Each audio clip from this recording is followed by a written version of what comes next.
One thing that keeps me puzzled, despite having studied finance and economics at the world's best universities, the following question remains unanswered. Why is it that 5,000 units of our currency is worth 1 unit of your currency, where we are the ones with the actual gold reserves? It's quite evident that the aid is in fact not coming from the West to Africa, but from Africa to the Western world. The Western world depends on Africa in every possible way, since alternative resources are scarce out here. So how does the West ensure that the free aid keeps coming? By systematically destabilizing the wealthiest African nations and their systems, and all that backed by huge PR campaigns, leaving the entire world under the impression that Africa is poor and dying and merely surviving on the mercy of the West.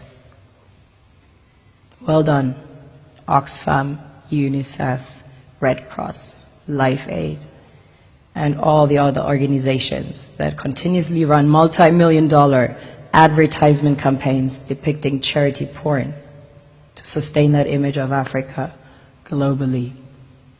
Ad campaigns paid for by innocent people under the impression to help with their donations.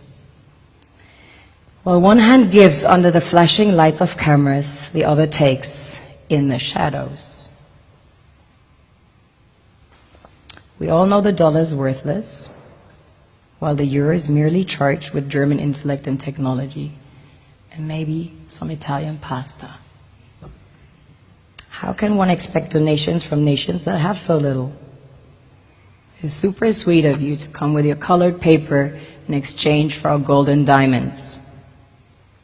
But instead, you should come empty-handed, filled with integrity and honor.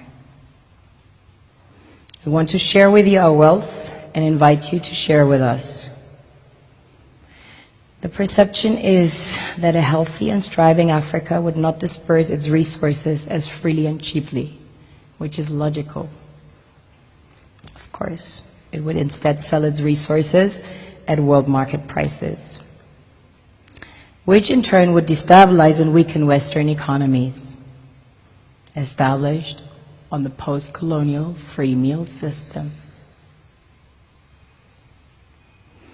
Last year, the IMF reports that 6 out of 10 of the world's fastest growing economies are in Africa, measured by their GDP growth.